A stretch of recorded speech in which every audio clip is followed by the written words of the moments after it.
Daniel Aguilar, librero del tiempo perdido. Bienvenido a una nueva entrega de nuestras recomendaciones para la plataforma Do You Read.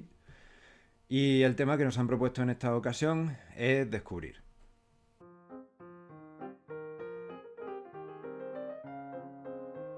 Pensamos que un libro que encaja como un guante en esa descripción es El antropólogo inocente.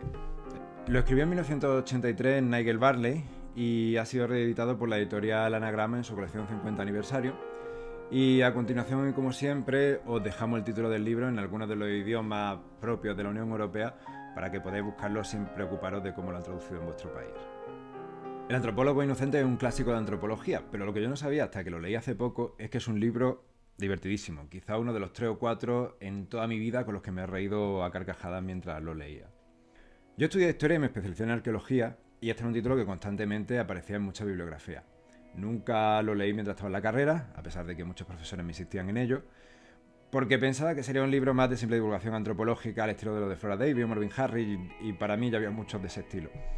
Pero hace unos 6 meses, Anagrama sacó esta edición de aquí, mucho más llamativa y barata que la anterior, y me quedé con un ejemplar.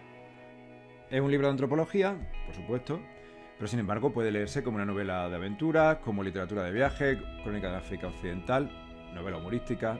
El libro cuenta la historia del propio Nigel Barley cuando llevaba unos pocos años como profesor en la Universidad de Londres, y por aquella época comenzaron a sugerirle, tanto desde la dirección del departamento como los demás compañeros, que ya iba siendo hora de que se atreviera con el trabajo de campo y con la investigación sobre el terreno. Según cuenta en el libro, Barley no tenía preferencia alguna por ninguna región del planeta. Le daba lo mismo irse a la Patagonia, a Sudamérica, a Oceanía, a la India, por lo que escogió como objeto de estudio a una pequeña tribu de Camerún, los Doguayos, cuyo nombre significa, por cierto, literalmente nadie, y lo escogió no por su importancia, ni dificultad ni interés antropológico, sino porque casi nadie le había prestado atención y creyó que al ser una cultura muy poco estudiada, los errores que cometiera no serían tan obvios.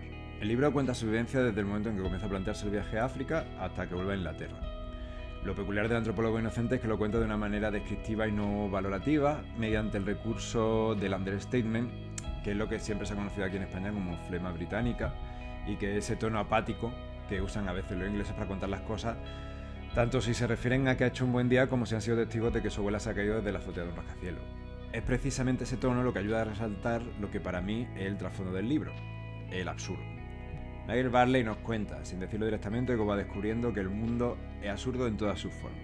La universidad, la salida de Inglaterra, la llegada a Camerún, la burocracia, el país de los Doguayos, el estudio del mundo simbólico de la tribu, la vuelta a Europa, Italia, hasta llegar a la escena final, que para mí es la más absurda de todas, pero no diré más para no desvelar la trama a nadie.